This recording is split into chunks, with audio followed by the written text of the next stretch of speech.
मन की बात कार्यक्रम के 119वें संस्करण में प्रधानमंत्री नरेंद्र मोदी ने अंतरिक्ष विज्ञान और एआई के क्षेत्र में भारत की प्रगति को सराहा। मोटापे से बचने के लिए कम तेल खाने पर दिया जोर।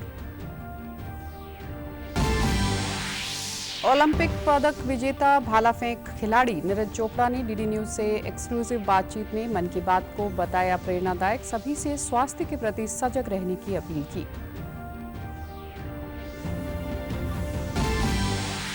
चंडीगढ़ में केंद्र और किसानों के बीच हुए छठे दौर की बैठक। केंद्रीय कृषि मंत्री शिवराज चौहान ने कहा, किसानों से सार्थक माहौल में हुई चर्चा। 19 मार्च को चंडीगढ़ में होगी अगली बैठक।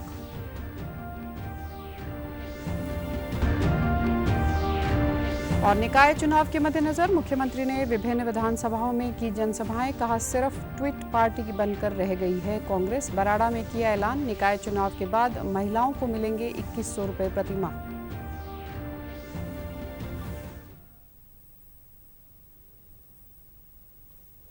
नमस्कार, मैं हूं आरजू। अब समाचार विस्तार से। प्रधानमंत्री नरेंद्र मोदी ने आज आकाशवाणी पर अपने मासिक रेडियो कार्यक्रम मन की बात की 119वीं कड़ी में देशवासियों को संबोधित किया। इस दौरान प्रधानमंत्री ने नारी शक्ति को स्वतंत्रता संग्राम में मुख्य भूमिका निभाने के लिए याद किया। उन्होंने कहा कि नारी शक्ति देश की ताकत है। अगले महीने 8 मार्च को अंतर्राष्ट्रीय महिला दिवस हमारी नारी शक्ति को नमन करने का एक विशेष अवसर है। उन्होंने मोटापे को देश और दुनिया के लिए बड़ा खतरा बताते हुए देशवासियों से खाने में 10% तेल कम करने का आग्रह किया। उन्होंने बच्चों में बढ़ रहे मोटापे पर भी चिंता जाहिर की। पीएम ने देशवासियों से कहा कि अगर आप बैलेंस्ड डाइट लें तो मोटापे पर काबू पाया जा सकता है। 8 मार्च को अंतर्राष्ट्रीय महिला दिवस है। यह हमारी नारी शक्ति को नमन करने का एक विशेष अवसर होता है। देवी महात्म्य में कहा गया है, विद्याः समस्ताः तव देवी भेदाः स्त्रियः समस्ताः सकला जगत्सु। अर्थात सभी विद्याएं देवी के ही विभिन्न स्वरूपों की अभिव्यक्ति है। हम सब मिलकर छोटे छोटे प्रयासों से इस चुनौती से निपट सकते हैं। जैसे एक तरीका मैंने सुझाया था, खाने के तेल में 10% की कमी करना। आप तय कर लीजिए कि हर महीने 10% कम तेल उपयोग करेंगे। मन की बात में प्रधानमंत्री ने मोटापे के विषय पर ओलंपिक पदक विजेता एथलीट नीरज चोपड़ा, निखत जरीन और प्रख्यात डॉक्टर देवी शेट्टी के विशेष संदेश साझा किए। नीरज चोपड़ा ने डीडी न्यूज से एक्सक्लूसिव बातचीत में बताया कि एक समय उनका वजन भी काफी अधिक था और जब उन्होंने अभ्यास करना और पौष्टिक आहार लेना शुरू किया तो उनका स्वास्थ्य बेहतर होता गया। उन्होंने लोगों को सलाह दी कि वे अपने बच्चों को आउटडोर खेल खेलने के लिए प्रोत्साहित करें। कोई नया मुद्दा उठाते हैं और अभी उन्होंने बात की है ओबेसिटी के बारे में, तो मैं आप सभी से रिक्वेस्ट करना चाहता हूं कि ये बहुत ज़्यादा ज़रूरी है कि अपनी हेल्थ का और अपने शरीर का हम ध्यान रखें, साथ में अपना भी और अपनी फैमिली का भी। तो मैं आप सभी से रिक्वेस्ट करता हूं कि अच्छा खाएं, कुछ ना कुछ स्पोर्ट अपनी लाइफ में ज़रूर जोड़ें। कोई भी हम काम करते हैं, कितने ही बिजी हैं, अपनी बॉडी को एक कुछ ना कुछ टाइम ज़रूर दें। 1 आवर 45 मिनट्स, ये बहुत ज़्यादा ज़रूरी है। वहीं प्रधानमंत्री ने हाल ही में उत्तराखंड में संपन्न हुए राष्ट्रीय खेल में सभी विजेताओं को बधाई देते हुए कहा कि हमारे बहुत से खिलाड़ी खेलो इंडिया अभियान की देन है। उन्होंने हरियाणा की हाई जंपर पूजा, उत्तर प्रदेश के भाला फेंक खिलाड़ी सचिन यादव और कर्नाटक की तैराक धीनधी देशुंधु की सराहना की, जिन्होंने देशवासियों का दिल जीता। इन खिलाड़ियों ने 3 नए राष्ट्रीय रिकॉर्ड बनाकर सबको चौंका दिया। साथ ही प्रधानमंत्री ने छात्रों से तनाव मुक्त रहकर सकारात्मक भाव से परीक्षा देने की बात कही है। उन्होंने परीक्षा पे चर्चा का जिक्र करते हुए कहा कि अब ये कार्यक्रम एक संस्थागत रूप लेता जा रहा है। यह कार्यक्रम छात्रों के लिए बहुत उपयोगी सिद्ध हुआ है। पेश किया, उत्तराखंड अब देश में स्ट्रॉन्ग स्पोर्टिंग फोर्स के रूप में भी उभर रहा है। उत्तर प्रदेश के जेवलिन थ्रोअर सचिन यादव और हरियाणा की हाई जंपर पूजा और कर्नाटका की स्विमर धिनिधि दे सिंधु ने देशवासियों का दिल जीता। इन्होंने 3 नए राष्ट्रीय रिकॉर्ड बनाकर सबको चौंका दिया। यह बोर्ड एग्जाम का सीजन है। मैं अपने युवा साथियों यानी एग्जाम वॉरियर्स को उनकी परीक्षाओं के लिए बहुत बहुत शुभकामनाएं देता हूं। आप बिना कोई स्ट्रेस लिए पूरी पॉजिटिव स्पिरिट के साथ अपने पेपर दीजिए। हर वर्ष परीक्षा पे चर्चा में हम अपने एग्जाम वॉरियर से परीक्षाओं से जुड़े अलग अलग विषयों पर बात करते हैं। मुझे खुशी है कि अब ये कार्यक्रम एक संस्थागत रूप लेता जा रहा है। इसके अलावा पीएम ने कहा कि आर्टिफिशियल इंटेलिजेंस के क्षेत्र में भारत तेजी से अपनी मजबूत पहचान बना रहा है। भारत के लोग नई प्रौद्योगिकी अपनाने में किसी से पीछे नहीं हैं। उन्होंने बताया कि हाल ही में जब वे एआई के एक बड़े सम्मेलन में हिस्सा लेने के लिए पेरिस गए तो वहां दुनिया के इस क्षेत्र में भारत की प्रगति की सराहना की। उधर चंडीगढ़ के सेक्टर 56 स्थित रामलीला ग्राउंड में स्थानीय निवासियों ने प्रधानमंत्री के मन की बात कार्यक्रम की 119वीं कड़ी को सुना। इस दौरान उन्होंने कहा कि यहाँ आसपास के क्षेत्र से काफी लोग कार्यक्रम को सुनने के लिए इकट्ठा हुए हैं। चंडीगढ़ में इस कार्यक्रम को बड़े उत्साह के साथ सुना जाता है। लोगों ने कहा कि इस बार प्रधानमंत्री का युवाओं पर खास फोकस रहा। इस कार्यक्रम में उन्होंने खेलों से लेकर स्वास्थ्य का मंत्र भी दिया। प्रधानमंत्री ने बच्चों का बिना किसी तनाव के बोर्ड परीक्षाओं की तैयारी करने और खुश होकर परीक्षा देकर हौसला बढ़ाया है। हम चाहते हैं कि प्रधानमंत्री का यह मन की बात कार्यक्रम आगे भी ऐसे ही चलता रहे। देखिए, अभी हमारे प्रधानमंत्री जी हमारे लोगों की कितनी चिंता कर रहे हैं। हम लोगों को बता रहे हैं कि जो ऑयल है उसका कम प्रयोग करें। देखिए, ऑयल का हम कम प्रयोग करेंगे जिससे कि हम सेहतमंद बनेंगे और सेहतमंद बनने से हमारा ही फायदा होगा। कि मोदी जी ने ओबेसिटी के बारे में जो बताया है बहुत अच्छा बताया है, क्योंकि आजकल ज़्यादातर हमारी जो है महिलाएं, पुरुष, बच्चे तक में ये मोटापा आ रहा है। तो हम ये चाहते हैं कि हमारे देश की जो जनता है वो स्वस्थ रहे ताकि आगे को आने वाले काम वो अच्छे से कर पाएँ। ये जो मोदी जी ने हेल्थ के बारे में बताया ये बहुत अच्छी बात कही है। महिलाओं के लिए एक मिसाल है कि 10% जो तेल इसमें पहले से यूज़ करती हूँ कम, और सबको इसके लिए करना चाहिए। 10% ऑयल कम करना चाहिए और अपने हेल्थ का ध्यान रखना चाहिए। फसलों की न्यूनतम समर्थन मूल्य यानी एमएसपी को कानूनी गारंटी और किसानों व मजदूरों की अन्य मांगों को लेकर कल चंडीगढ़ में केंद्रीय कृषि मंत्री शिवराज सिंह चौहान के प्रतिनिधिमंडल और किसान संगठनों के बीच छठे दौर की बैठक हुई। बैठक में कई प्रमुख मांगों पर सार्थक चर्चा हुई। किसानों के साथ अगली बैठक 19 मार्च को चंडीगढ़ में ही निर्धारित की गई है। बैठक में केंद्रीय मंत्री शिवराज चौहान के अलावा पीयूष गोयल, प्रहलाद जोशी ने संयुक्त किसान मोर्चा, किसान मजदूर मोर्चे के 28 सदस्यों के दल के साथ बातचीत की। इस दौरान पंजाब सरकार की ओर से कैबिनेट मंत्री हरपाल सिंह चीमा, गुरमीत सिंह खुडिया और लालचंद कटारू चक भी मौजूद रहे। चंडीगढ़ के सेक्टर 26 स्थित मगसिपा में बैठक में आने से पूर्व केंद्रीय कृषि मंत्री ने किसान नेता जगजीत सिंह डालीवाल से मुलाकात की और उनका हालचाल जाना। इसके बाद केंद्रीय मंत्री ने किसानों के अलग अलग मुद्दों पर बातचीत की। इस दौरान किसानों ने देश के विभिन्न राज्यों में खरीदी जा रही फसलों की एमएसपी से कम भाव पर खरीदी जा रही फसलों के भाव के आंकड़े पेश किए। केंद्रीय मंत्री ने किसानों की ओर से पेश किए गए आंकड़ों की विस्तार से रिपोर्ट सौंपने की अपील की और कहा कि केंद्र सरकार विशेषज्ञों से बातचीत कर इस बारे में कोई ठोस फैसला लेगी। बैठक के बाद शिवराज चौहान ने पत्रकारों से बातचीत में कहा कि किसानों से अच्छे व सार्थक माहौल में बातचीत हुई है। किसानों को केंद्र की योजनाओं के बारे में जानकारी देने के साथ ही उनकी मांगों को भी ध्यानपूर्वक सुना गया है। वातावरण में चर्चा हुई है। किसान कल्याण के सारे कामों को जो मोदी सरकार की प्राथमिकता है हमने उनको भी रखा है और डल्लेवाल जी, पंधेर जी किसान नेताओं की बात को ध्यान से सुना है। बहुत अच्छी चर्चा हुई है। ये चर्चा जारी रहेगी और अगली बैठक 19 मार्च को यहीं चंडीगढ़ में होगी।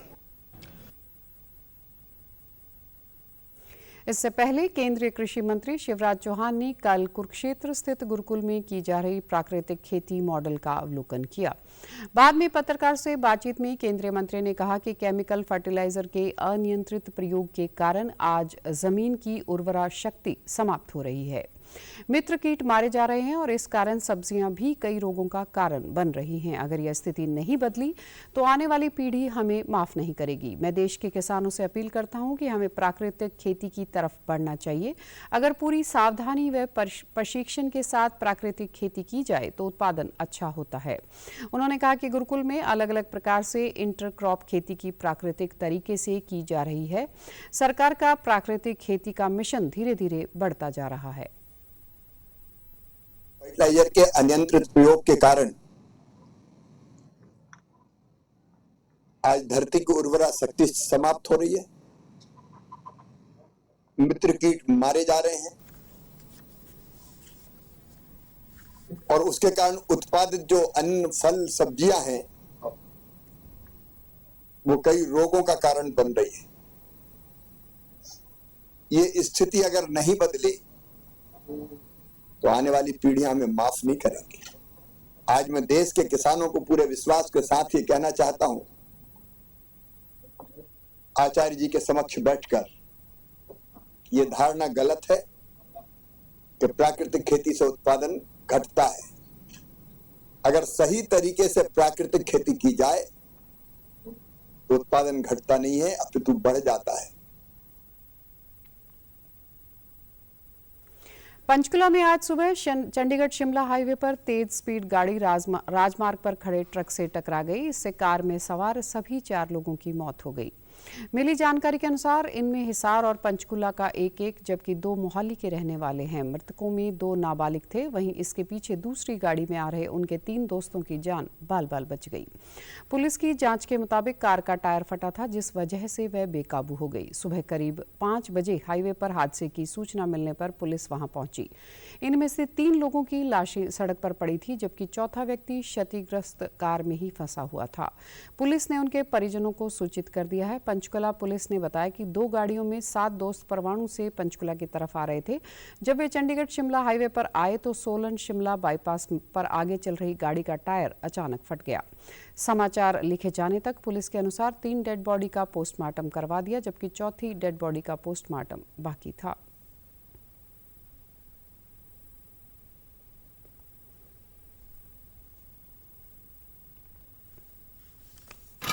घटना सर ये सुबह के टाइम हुई है टिपरा गांव के पास कालका हाईवे पे। तो बच्चे थे, उधर से गाड़ी में आ रहे थे। 4 बच्चे थे, 17-18 साल के एज के थे। तो वो जैसे गाड़ी का एक अगला टायर ब्लास्ट हुआ, डिवाइडर के टकराई। डिवाइडर के टकराने के बाद साइड में एक वो सड़क के किनारे ट्रक खड़ा था, उसमें जाके पीछे टकरा गई पिछले टायर में। तो एट द स्पॉट 4 बच्चे वो हो गए, डेथ हो गई। लेकिन फिर भी उनको हॉस्पिटल लेके आए जल्दी एम्बुलेंस में, तो डॉक्टर ने उनको डेथ घोषित कर दिया। प्रदेश में 2 मार्च को होने वाले निकाय चुनाव के लिए प्रचार ने जोर पकड़ लिया है। मुख्यमंत्री नायब सैनी ने आज फरीदाबाद के बल्लभगढ़, एनआईटी, बड़खल और तिगांव में पार्टी प्रत्याशियों के समर्थन में मतदान की अपील की। बल्लभगढ़ में रोड शो के दौरान उन्होंने कहा कि प्रदेश में भाजपा के प्रति सकारात्मक माहौल है और निकाय चुनाव में हमारे सभी प्रत्याशी रिकॉर्ड मतों से जीत दर्ज करेंगे। हरियाणा में बनने वाली ट्रिपल इंजन सरकार जहां प्रदेश स्तर पर घोषणा पत्र लेकर आएगी, वहीं स्थानीय लोगों की राय से स्थानीय घोषणा पत्र भी लाया जाएगा। उन्होंने कहा कि प्रधानमंत्री मोदी के विकसित भारत के संकल्प में हरियाणा अपना भरपूर योगदान देगा। साथ ही उन्होंने कांग्रेस पर भी निशाना साधा। पूरे हरियाणा के अंदर कमल के फूल को लेकर के है और हरियाणा के अंदर बहुत बड़े मार्जिन से नगर निगम, नगर परिषद और नगर पालिकाओं के सभी चेयरमैन प्रत्याशी वो बड़े मार्जिन से जीतने वाले हैं। हरियाणा के लोगों में एक बड़ा उत्साह, जोश है, जिन्होंने ये मन बना लिया है कि 2 मार्च को बहुत बड़े मैंडेट के साथ यहां से कमल का फूल खिलेगा, क्योंकि ये ट्रिपल इंजन की सरकार है और ट्रिपल इंजन की सरकार 3 गुना गति से विकास कार्यों को करने के लिए कटिबद्ध है। आदरणीय मोदी जी के नेतृत्व में जो उनका एक संकल्प है कि हमने विकसित राष्ट्र बनाना है, जब 2047 तक और उस विकसित राष्ट्र के अंदर ये ट्रिपल इंजन की सरकार बड़ा महत्वपूर्ण योगदान अपना अदा करेगी। कांग्रेस ट्वीट के ऊपर काम करती है, धरातल पे कुछ नहीं है, धरातल पे जीरो है, तो उनका कोई बटने वाला नहीं है। आज हरियाणा प्रदेश के लोगों ने ये मन बना लिया है, बड़े मैंडेट के साथ कमल का फूल खिलेगा। इससे पहले मुख्यमंत्री ने कल अंबाला जिले के बराड़ा में भी जन आशीर्वाद रैली को संबोधित किया। उन्होंने भाजपा प्रत्याशी हरजिंदर सिंह के समर्थन में मतदान की अपील करते हुए कहा कि भाजपा के शासन में रिकॉर्ड विकास कार्य हुए हैं। बराड़ा में विकास कार्यों की कोई कसर नहीं छोड़ेंगे। हमारी सरकार प्रधानमंत्री के विकसित भारत बनाने के सपने को साकार करने में लगी है। सीएम ने विपक्ष पर निशाना साधते हुए कहा कि कांग्रेस को सिर्फ ट्वीट की पार्टी बनकर रह गई है। कांग्रेस आरोप लगाती है कि क्या काम किया, जबकि भाजपा जो वादे करती है सभी पूरे करती है। उन्होंने जोर देकर कहा कि निकाय चुनाव के बाद महिलाओं को 2100 रुपए मिलने शुरू हो जाएंगे। अपने परिवार में यह अपील करने के लिए आया हूं कि मुझे एक एक वोट कमल के बटन के ऊपर बराड़ा के लोगों का चाहिए। बाकी के कामों की जिम्मेवारी अपने भाई बेटे के ऊपर छोड़ दीजिए। कोई कमी हम नहीं छोड़ेंगे, हम गति से काम करेंगे। भाइयों, हमें मालूम है, अभी मैं देख रहा था कांग्रेस के लोग इधर उधर की बात करते हैं। मैं आज ये बात विचार कर रहा था, ये कांग्रेस पार्टी तो ट्वीट की पार्टी रहेगी। भाजपा प्रदेश अध्यक्ष मोहनलाल बड़ोली ने कल रोहतक में प्रेस वार्ता करते हुए कहा कि नगर निगम, नगर परिषद और नगर पालिका के लिए पार्टी की ओर से अलग अलग संकल्प पत्र जारी किया जाएगा। रोहतक में पार्टी के प्रदेश कार्यालय में मुख्यमंत्री नायब सैनी ने इसे 24 फरवरी को जारी करेंगे। संकल्प पत्र में प्रदेश के मुद्दों के अलावा अन्य स्थानीय मुद्दों को भी शामिल किया जाएगा। बड़ोली ने दावा करते हुए कहा कि स्थानीय निकाय चुनाव में भाजपा की जीत होगी। इसके बाद प्रदेश में 3 गुना तेज गति से विकास कार्य होंगे। सरकार के कामकाज पर सवाल उठाने पर पूर्व मुख्यमंत्री भूपेंद्र सिंह हुड्डा पर निशाना साधते हुए बड़ोली ने कहा कि हुड्डा सिर्फ बयानबाजी तक ही सीमित हैं। 24 तारीख को इसी रोहतक के कार्यालय में, बीजेपी कार्यालय में, हमारे लोकप्रिय मुख्यमंत्री नायब सिंह सैनी जी इस संकल्प पत्र को जारी करेंगे। और जिस प्रकार से जनता का जो रिस्पॉन्स आया, जिस प्रकार का उत्साह और जो विचार हरियाणा की जनता के मन में आया है, आज हरियाणा की जनता अपना मन बढ़ा चुकी है कि आज हरियाणा में डबल इंजन की सरकार भारतीय जनता पार्टी की लोकप्रिय मुख्यमंत्री नायब सिंह सैनी जी के नेतृत्व में काम कर रही। और जब तीसरी सरकार भी भारतीय जनता पार्टी की होगी तो तेज गति के साथ हरियाणा प्रदेश में विकास के काम होंगे। आपके चैनल के माध्यम से निवेदन करना चाहूंगा भूपेंद्र हुड्डा जी से, अगर उसको कहीं कोई काम नजर नहीं आ रहा है, किसी कॉलोनी में पीने के पानी की समस्या, तो उस कॉलोनी का नाम करके बताएं। गोलमोल वो बयानबाजी करते हैं कि लोगों को पीने का पानी मिलता, हॉस्पिटल में डॉक्टर नहीं है, दवाई नहीं है। ये एक ऐसा एक उन्होंने एक लाइन सेट कर ली कि वो गोलमोल बोलते रहते हैं। उधर कांग्रेस के लोकसभा सांसद दीपेंद्र हुड्डा ने रोहतक में पार्टी के मेयर उम्मीदवार सूरजमल किलोई के समर्थन में जनसभा को संबोधित किया। इस दौरान उन्होंने कहा कि कांग्रेस सरकार के समय रोहतक महानगर की तरह विकास के नक्शे पर उभरा, लेकिन पिछले 10 वर्ष में विकास की पटरी से उतर गया है। रोहतक को एक मजबूत मेयर की जरूरत है। देखिए, मैं समझता हूँ कि जहाँ तक रोहतक नगर निगम चुनाव में जो हमारे प्रत्याशी मेयर पद के हमारे भाई सूरजमल किलोई जी, आज इनके चुनाव प्रचार में और साथ में जो हमारे अलग अलग वार्ड के, आज जो वार्ड नंबर 1 से भाई वीरेंद्र पांचाल जी, वार्ड नंबर 2 से अशोक कुंडिया जी, वार्ड नंबर 3 से बहन मोनिका जी, इनके चुनाव प्रचार में हमने सभा की, इनके चुनाव प्रचार में हम आए हैं। और रोहतक जानता है कि रोहतक को विकास की पहचान पूर्ववर्ती कांग्रेस सरकार के समय मिला था। विकास का एक नया नक्शा रोहतक का बना था, लेकिन पिछले 10 वर्षों में, पिछले 10-11 साल में विकास की पट्टी से उतरा रोहतक, और यही लोग जिम्मेदार। और जो लोग जिम्मेदार भी भारतीय जनता पार्टी ट्रिपल इंजनों की बात करती है, पिछले मगर मेयर जो थे वो खुद ही कह रहे थे मेरी चलती नहीं। तो रोहतक को एक मजबूत मेयर चाहिए, मजबूर मेयर नहीं। पंचकुला स्थित एंटी इमिग्रेशन यूनिट ऑफिस में एसपी मुख्यालय विक्रम नेहरा और एंटी इमिग्रेशन फ्रॉड यूनिट के जांच अधिकारी एएसआई दीपक ने प्रेस वार्ता कर फर्जी एजेंटों की गिरफ्तारी का खुलासा किया। उन्होंने बताया कि पुलिस ने इस मामले में 3 लोगों को गिरफ्तार किया है। इन्होंने अमेरिका भेजने के नाम पर 43 लाख रुपए ठगे थे, जिनमें रिमांड के दौरान पुलिस ने 31 लाख रुपए बरामद किए हैं। इस मामले में शिकायतकर्ता चंडीमंदिर कैंट निवासी वीरेंद्र कुमार ने बताया था कि वह एक दोस्त के जरिए कुरुक्षेत्र वासी एजेंट पंकज से मिला था। उन्होंने अलग अलग मौके पर उसके परिवार से 43 लाख रुपए ले लिए। जांच में सामने आया कि वीरेंद्र को अमेरिका भेजने के नाम पर एजेंट पहले उसे दुबई, उसके बाद बहरीन, तुर्की, Brazil, Bolivia, Peru, Ecuador, Colombia, Panama, Costa Rica, Honduras, Guatemala ले गए और फिर 21 जनवरी को उसे मैक्सिको अमेरिका के बॉर्डर पर छोड़ दिया। 25 जनवरी को अमेरिका की फोर्स ने उसे जेल में डाल दिया था और 13 फरवरी को अमेरिका से भारत भेज दिया। एसीपी विक्रम नेहरा ने बताया कि विदेश में भेजने वाले फर्जी एजेंटों से सतर्क रहें, केवल पंजीकृत और अधिकृत एजेंटों की सेवाओं का उपयोग करें। इसके अलावा सरकारी वेबसाइट पर जाकर पंजीकृत एजेंटों की वैधता की जांच जरूर करें।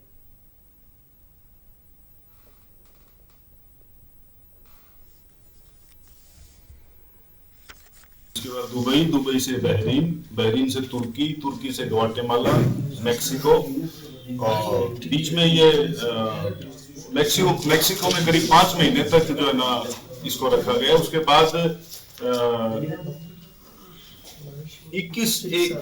16/7/2024 को इंडिया से चला था और 21/1/2025 को अमेरिका में ये एंटर हुआ। केस का जो कंप्लेनेंट है उसको विदेश भेजा गया था और उसको जो है ना किसी प्रकार के कोई डॉक्यूमेंट नहीं भेजा गया, फर्जी तरीके से उसको भेजा गया था।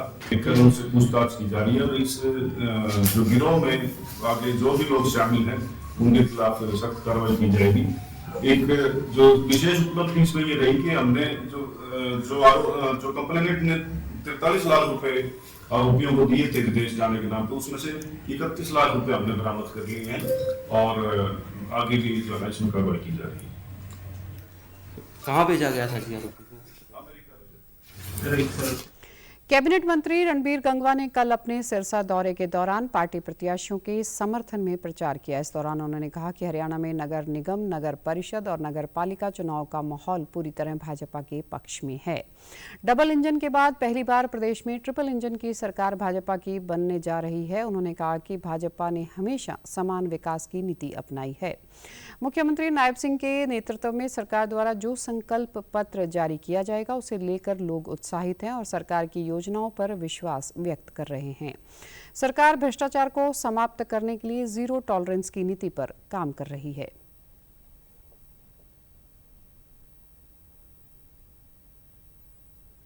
पूरे प्रदेश के अंदर ही माहौल भारतीय जनता पार्टी के पक्ष में है। मैं समझता हूं कि सारे के सारे उम्मीदवार भारतीय जनता पार्टी के, चाहे नगर निगम में है, चाहे नगर परिषद में है, चाहे नगर पालिका में है, जीत करके आएंगे। जिस तरीके से भारतीय जनता पार्टी की सरकार न केवल प्रदेश में बल्कि देश भर के अंदर जहां भी चुनाव हो रहे हैं भारतीय जनता पार्टी की जीत हो रही है।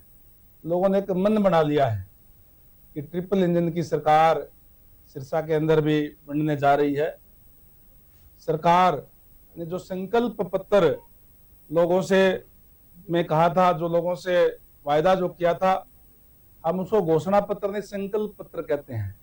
और पहले दिन से ही सरकार एक्टिव मोड पे है। जिस तरीके से सरकार कार्य कर रही है आज लोग उस पर विश्वास व्यक्त करके और ये छोटी सरकार है भी भारतीय जनता पार्टी की बनाने जा रहे हैं। उधर राज्यसभा सदस्य रेखा शर्मा ने जुलाना नगर पालिका के अध्यक्ष पद के भाजपा प्रत्याशी संजय जांगड़ा के समर्थन में मतदान की अपील की। इस दौरान उन्होंने कहा कि लोकसभा और विधानसभा चुनाव में जुलाना की जनता बहकावे में आ गई थी, लेकिन अब की बार ऐसा नहीं होगा। क्षेत्र की जनता भली भांति जान चुकी है कि हमारी सरकार बिना भेदभाव के बेहतर जनहित के निर्णय ले रही है। उन्होंने कहा कि जिस प्रकार से मुख्यमंत्री प्रदेश की जनता से रात के 12 बजे तक भी मिलते हैं, उससे ऐसा लगता है कि पूरे प्रदेश की जनता उनके साथ है और जुलाना से भी हमारा प्रत्याशी अच्छे मतों से विजयी होगा।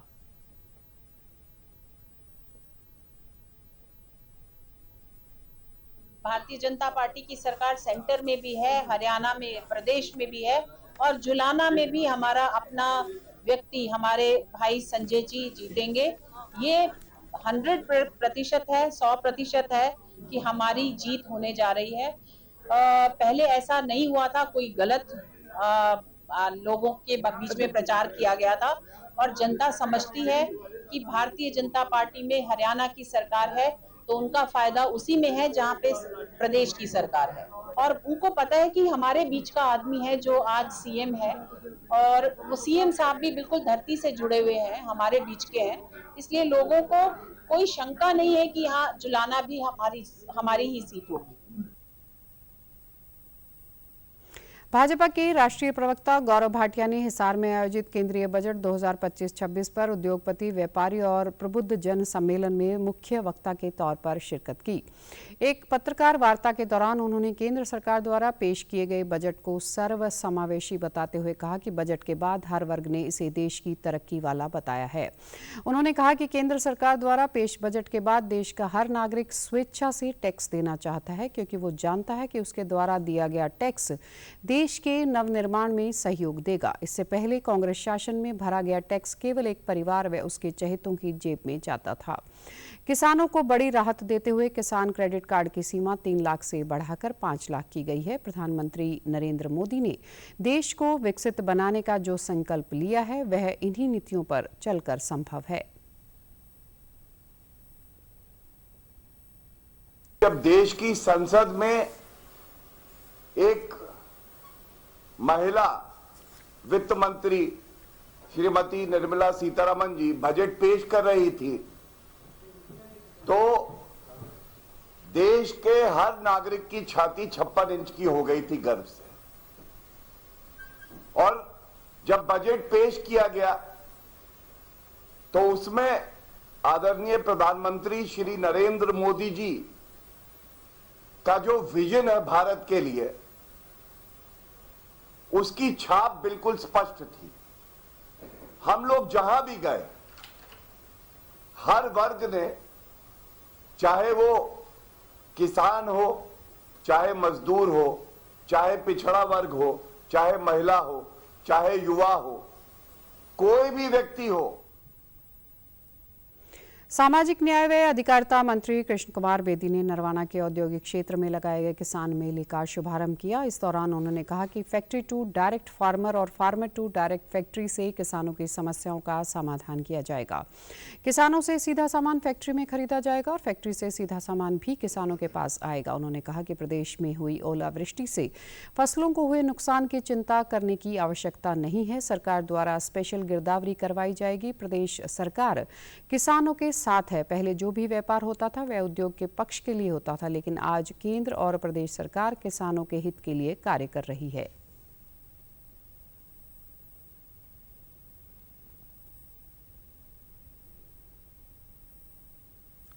पहले व्यापार होता था उद्योग के पक्ष के लिए, उद्योगपति को कितना बचे। अब देश की सरकार ने उल्टा काम किया है। उद्योगपति सर्वाइव करे, हमें कोई दिक्कत नहीं है, उद्योगपति की मदद हम करेंगे, परंतु किसान को कहीं पर नुकसान ना हो, ये सोच लेकर मेरे केंद्र की और प्रदेश की सरकार चल रही। पहले क्या था कि किसान की जेब में कम से कम जाए, अब ये है चाहे कैसे भी जाए किसान की जेब में। वहीं मेले में पहुंचे किसानों का कहना था कि ऐसे मेले लगने चाहिए ताकि किसानों को खेती संबंधी सभी नवीनतम जानकारियां एक ही जगह पर मिल सके। बहुत अच्छा है, इससे को किसान को इस मेले से बहुत जानकारियां मिलती है औजार के बारे में जानकारी मिलती है, दवाई बीज के बारे में भी जानकारी मिलती है। इस प्रकार के मेले लगते रहने चाहिए। जैसे कि मेले में कई प्रकार के ट्रैक्टर आए हुए हैं, कई प्रकार के औजार। समाचारों में आज इतना ही। नमस्कार।